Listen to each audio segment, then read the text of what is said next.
Por esta causa te dejé en Creta, para que corrigieses lo deficiente y establecieses ancianos en cada ciudad, así como yo te mandé. Estudiemos juntos Tito, capítulo 1.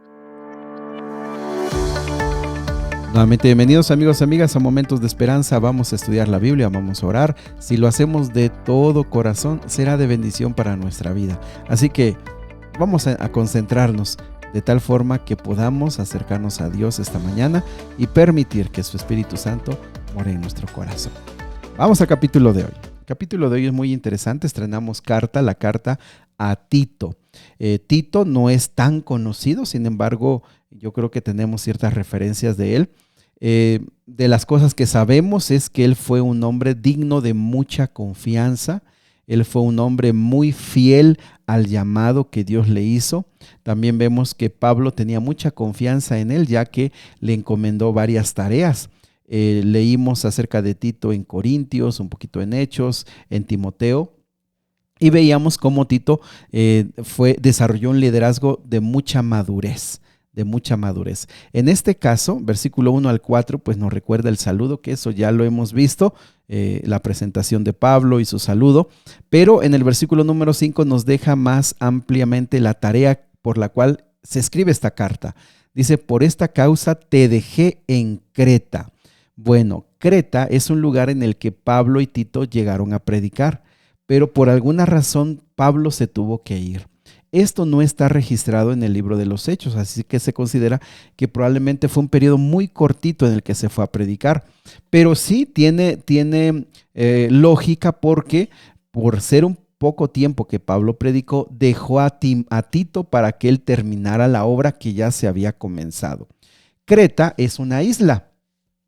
La isla de Creta, para el tiempo de Pablo, ya era una isla muy antigua, una civilización de allí muy antigua en la tierra. Por ejemplo, de ahí salieron los filisteos, los que llegaron allá con el pueblo de Israel y fueron uno de los grandes enemigos. También de Creta está este mito del Minotauro, que también seguramente lo has escuchado. También en Creta se supone que nació Zeus, muy conocido en la cultura griega y romana también, un poco más.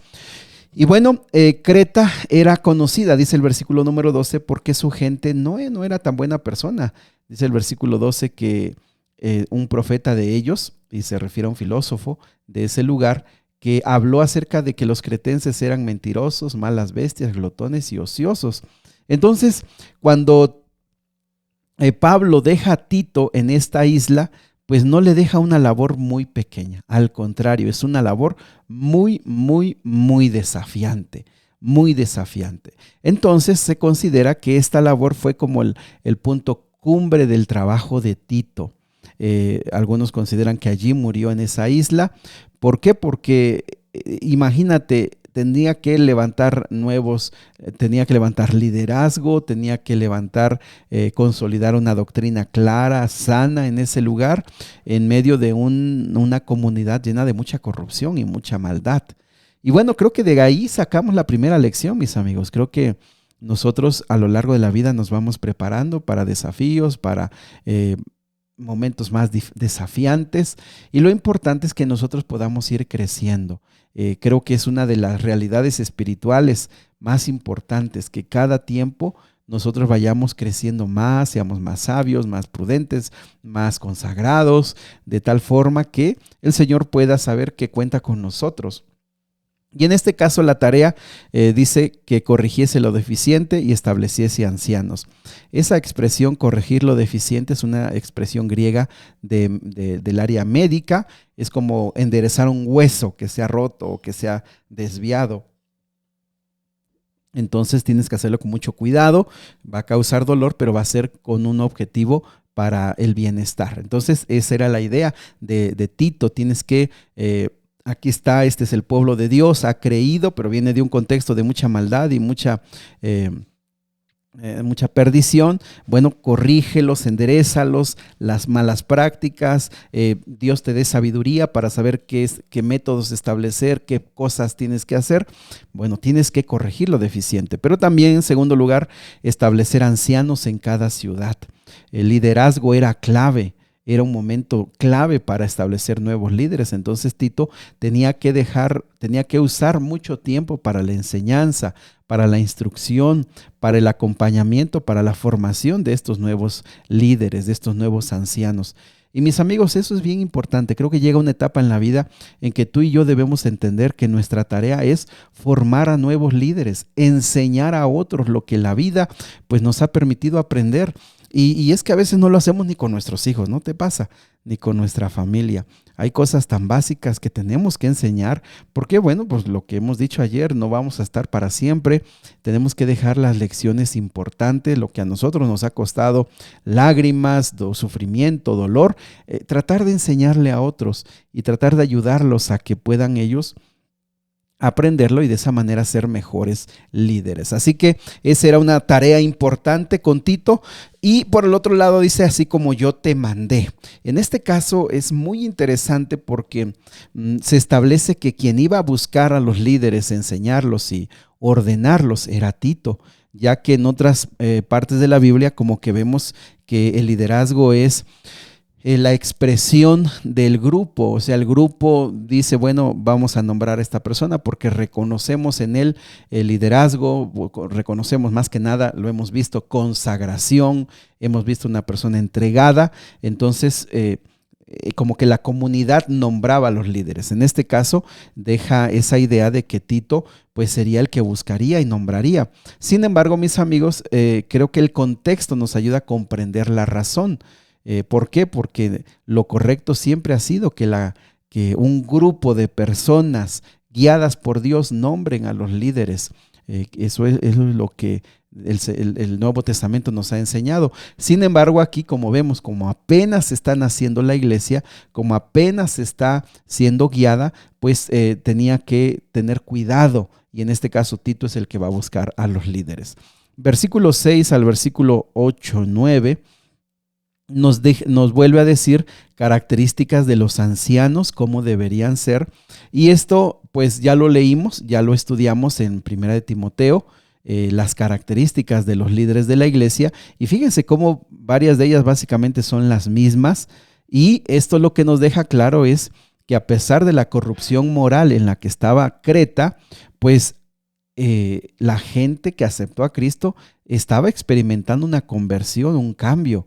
Ojo con esto, o sea, la gente era muy, muy, muy malvada, muy perversa, pero los que aceptaron a Cristo y entraron a la iglesia estaban experimentando un cambio de vida. Entonces, de entre ellos se tendrían que encontrar a personas que tuvieran esas características, por supuesto que las estuvieran desarrollando por la gracia y el poder del Espíritu Santo, tuvieran estas características. Versículo 6, marido de una sola mujer, irreprensible, buen administrador, no soberbio, no iracundo, juicioso, bueno, no buscador de ganancias deshonestas. Y bueno, esas eran las características y que siguen siendo hoy características importantes para servir al Señor. También Pablo, una tercera tarea tenía que ser en la consolidación de la sana doctrina. Él tenía que reprender, dice el versículo 9, dice, exhorta con sana enseñanza y convence a los que contradicen. El cuidado de la doctrina correcta. Recordemos que ese es un tema muy recurrente en Pablo y en el Nuevo Testamento. Desde el inicio se infiltraban ideas como las que vimos en Timoteo, en Gálatas, también en Tesalonicenses, ideas fanáticas, ideas contrarias, gnósticas, diferentes tipos de filosofías y pensamientos. Y ellos, Tito debía estar muy atento, alerta y entonces enfrentarlos para que pudieran cuidar de la iglesia y del conocimiento de Dios. Y mis amigos, eso creo que lo hemos hablado bastante. Tenemos que ser cuidadosos, tenemos que ser bíblicos, tenemos que ser personas que honestamente, humildemente busquemos qué es lo que dice la Biblia y lo que no dice la Biblia, por qué se hace, ¿verdad? ¿Cuál es la razón? Muy bien.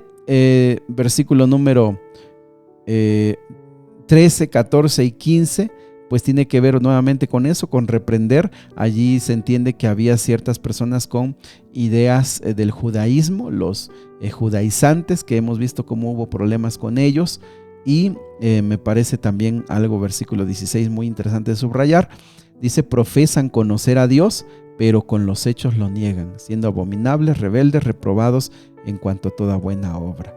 Nuevamente esas apariencias de piedad, esa idea de llegar a las iglesias como que son corderos, como que son cristianos, pero ya que se les abrían las puertas de la iglesia, pues traían estas doctrinas erradas. Mis amigos, pues creo que es un capítulo muy interesante, tiene bastantes lecciones muy importantes. No sé cuál es la que más te ayude, te haga pensar en este día, pero creo que algo podemos sacar. Querido Padre, te agradecemos por tu palabra, te agradecemos porque en ella nos damos cuenta de que hombres del pasado tuvieron retos muy grandes, muy desafiantes. Hoy también tenemos algunos retos que para nosotros parecen imposibles. Hoy en estos tiempos, Señor, alguien esta mañana estará pasando una crisis, un problema con su negocio, un problema familiar. Alguien está enfrentando una enfermedad imposible. Solo tú lo sabes, Señor, pero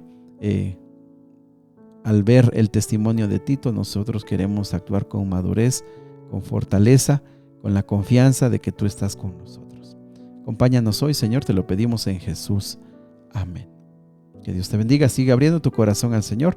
El Señor quiere escucharte.